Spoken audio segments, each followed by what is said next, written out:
Why do you keep failing? The problem, most people take off too many projects at the same time, trying to learn everything at once. Now, I know this firsthand because I am really prone to doing this. The key, it's all about sequential learning. Now, we did cover this in a previous video, but I'll give a quick recap. Here, this is your skill level, and you want to get up here at cruise altitude. Ideally, you'd want to get there really quickly, but we know it's going to take some time to get there. So this is what we accept, but the reality, this is what actually happens. There's like a curve here. It's pretty flat for quite a long time, and then it starts to increase. Now, we might buy into this if it wasn't for this problem, the energy effort curve. What it looks like is this. This is you trying. Yeah, this is the effort you're putting in. It's very front loaded. It all happens at the front end. Now, again, see my other video, which I'll hopefully link up here. It's a bit like trying to take a plane off.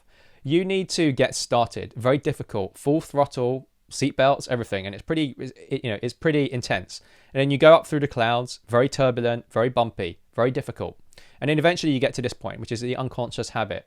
This is what it looks like along this curve. So I want you to imagine this. When you start, it gets really difficult at the beginning, very front loaded with your effort, and then the energy required drops away. Now, I'll give you a hint to some points later. It's like being in a new job. Who to ask for what, where the departments are, and how all the systems work. But one of the big keys in this is we need to understand what the components are of this big lump.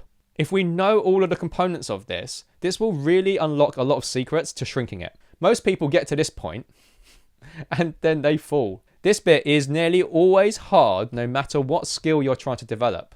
And we're always saying, that was exhausting and totally unsustainable. Now, a quick note here. Your brain is like a prediction engine. The more attempts you make, the more this becomes permanent. This is a really big problem, as you'll find out shortly. Now, this happened to me so many times when I tried to start a business. I keep doing this, I keep failing. It really started to make me believe that I was never going to be able to do it. Now, at the same time, with this curve, if you quit around here, you've got a very insufficient skill level. It's all the way down here. And so you end up with lots of these half-baked projects.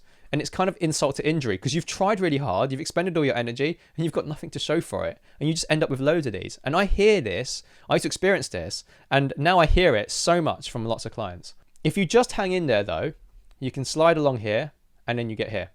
So habits start to embed in your mind. It becomes an unconscious process, and the effort experienced really drops away. Now, a quick note. Do all the charts look like this? No, there are important other shapes, which we will be covering in the advanced tactics later, but I just want you to use this simple one for now.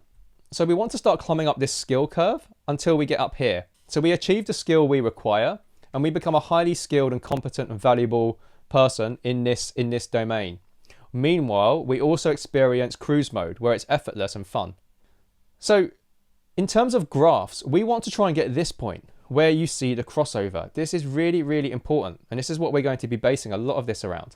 It's not as easy as it seems. So how do we get past this? Remember, the goal is to get here. You really, really want to get to this point. This is where you experience effortless mastery. Why do we never get here? Well, we have some obstacles. Our friend Arnie here. There are 3 key obstacles we're going to go over. 1, initial friction. 2, energy. And that's both the work you do and the emotional energy it consumes, and time. And so we see some symptoms from this. Initial friction usually results in a lot of procrastination. Consuming all of your energy too soon leads to a lot of burnout. And taking too long to get here will lead to boredom.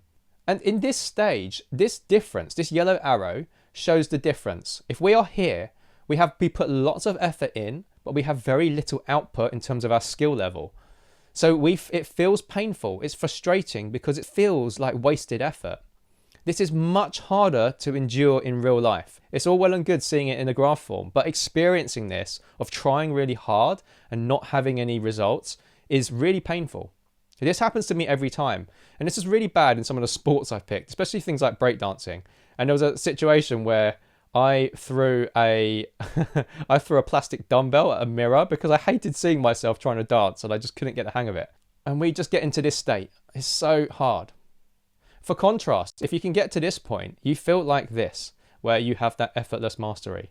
Little effort in, very high output. It feels fun, enjoyable, you feel like you're in the flow, and it's really fulfilling. It's that kind of experience where you go out with someone who's an expert in their field and they can just play around with it, yet they're still 10 times better than you. So what is the obvious mistake here? Sabotage. Let's explain. So what happens is you try and load all of these projects at the same time, and then you